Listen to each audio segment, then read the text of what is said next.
মোহতারাম, আপনার কাছে যে বিষয়টি জানতে চাচ্ছি, জীবনে অনেক নামাজ কাজা করেছি। এমনও হয়েছে যে টানা 3 বছর জুমার নামাজ ছাড়া কোনো নামাজই পড়ি নাই। এই নামাজগুলোর কাজা আদায় করব কিভাবে? অনেকে বলে যে নামাজের কাজা আছে, অনেকে বলে যে উমরি কাজা বলে কোনো কিছু নাই। খুবই গুরুত্বপূর্ণ একটা বিষয়। আমাদের বাংলাদেশে এটা একটি বড় সমস্যা। অনেক মানুষ যখন যুবক থাকে তখন ঠিকমতো নামাজ পড়ে না, আর যখন বুড়া হয়ে যায় তখন নামাজ ধরে।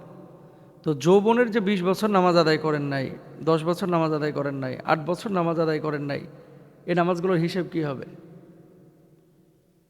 বড় মারাত্মক কথা। কিন্তু পৃথিবীর যত কাজ আছে সমস্ত কাজ পেছনে ফেলে নামাজকে অগ্রগামী রাখবেন। যারা এই ধরনের 3 বছর, 4 বছর, 5 বছর, 7 বছর নামাজ পড়েন নাই, সত্যি কঠিন এটা তাদের জন্য, যে 5 বছরের নামাজ আমি একসাথে কিভাবে আদায় করব। এদের জন্য কিছু দিক নির্দেশনা আছে। 1 নম্বর, উম্মে আইমান রাদিয়াল্লাহু তাআলা আনহা থেকে বর্ণিত, রাসূল সাল্লাল্লাহু আলাইহি ওয়াসাল্লাম বলেছেন কি, লা তাতরুকুস সালাহ মুতাআম্মিদান ফাইন্নাহু মান তারাকাস সালাত মুতাআম্মিদান। আল্লাহ রাসূল সাল্লাল্লাহু আলাইহি ওয়াসাল্লাম বলেছেন যে তোমরা ইচ্ছাকৃত নামাজ ত্যাগ করো না, কেননা যে ইচ্ছাকৃত নামাজ ত্যাগ করবে আল্লাহ এবং তার রাসূল তার থেকে জিম্মা মুক্ত হয়ে যাবেন।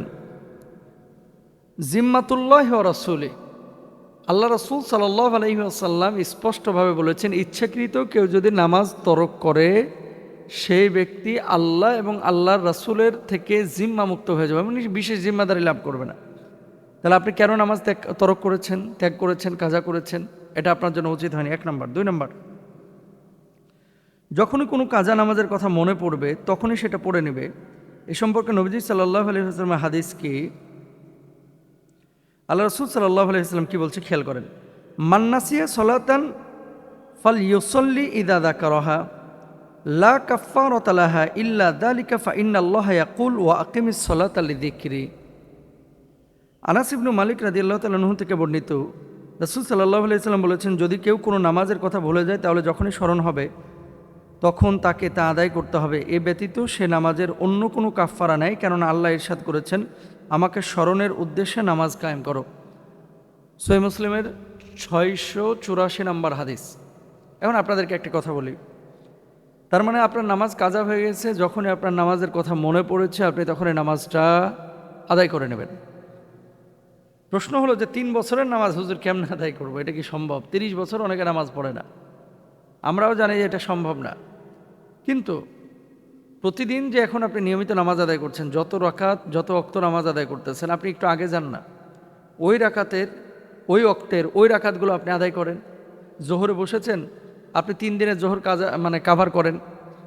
যদি করতে পারেন, 30 বছরের নামাজ পড়তে না পারলে আল্লাহকে তো বলা যাবে যে আল্লাহ আমি চেষ্টা চালাইছি, আল্লাহকে তো বলতে পারবেন।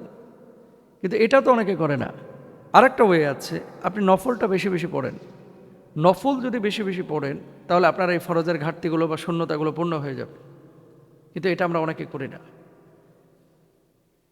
হ্যাঁ, অমুসলিম, ইহুদি, খ্রিস্টান, হিন্দু তারা যদি ইসলামের মধ্যে আসে, তাদের যেমন কাজা নামাজ নাই। যে ব্যক্তি নামাজ পড়ে নাই তার যেন ইমানই ছিল না, সে কাফেরের মতো ছিল। এই জন্য কিছু ইসলামিক স্কলার বলছেন যে না, নামাজ যে পড়ে নাই ওর তো ইমানই ছিল না, ও যেন কাফেরের মতো ছিল। সুতরাং নতুন করে নামাজ শুরু করেছে তওবা করে, ব্যাস এনাফ, তার জন্য এটাই যথেষ্ট।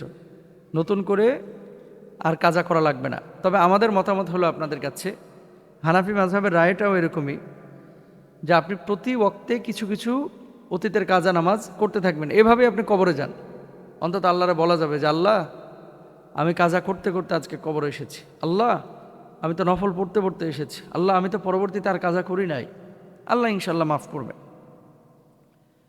আচ্ছা, এরপরে জাবর ইবনে আব্দুল্লাহ রাদিয়াল্লাহু তাআলা আনহু থেকে বর্ণিত, খন্দকের দিন সূর্য অস্ত যাওয়ার পর ওমর ইবনে খাত্তাব রাদিয়াল্লাহু তাআলা আনহু এসে কুরাইশ গোত্রীয় কাফিরদের ভৎসনা করতে লাগলেন এবং বললেন, হে আল্লাহর রাসূল, আমি এখনও আসরের নামাজ আদায় করতে পারিনি, এমনকি সূর্য অস্ত যায় অবস্থা। আল্লাহ রাসূল সাল্লাল্লাহু আলাইহি ওয়াসাল্লাম বললেন, আল্লাহর শপথ, আমিও আসরের নামাজ এখন আদায় করি নাই। মানে নবীজিও সূর্য অস্তমিত হয়ে যাচ্ছে, সেদিন নামাজ আদায় করেন নাই। অতঃপর আমরা উঠে বুহতানের দিকে গেলাম, সেখানে তিনি নামাজের জন্য অজু করলেন এবং আমরা অজু করলাম। অতঃপর সূর্য ডুবে গেলে আসরের নামাজ আদায় করেন, অতঃপর মাগরিবের নামাজ আদায় করেন। বুখারী হাদিস। তার মানে কি, নামাজ যদি যৌক্তিক কারণে কখনো কাজা হয় সাথে সাথে আদায় করে নিতে হবে। আল্লাহ তাআলা আমাদের বোঝার তৌফিক দান করে। আরেকটা বিষয় বলি, 5 ওয়াক্ত নামাজ যদি কাজা হয়ে যায় ষষ্ঠ ওয়াক্তের আগে আপনারা আদায় করে নেবেন। 5 ওয়াক্ত যদি কাজা হয়ে যায় ষষ্ঠ ওয়াক্ত আদায় করার আগে এগুলো আদায় করে নেবেন। এরপরে যদি বেশি হয়ে যায় তাহলে নেক্সট ওয়াক্ত যেটা আছে এটাকে আদায় করে পরবর্তী কাজাগুলো করে নেবেন। আল্লাহ তাআলা আমাদের তৌফিক দান করুন।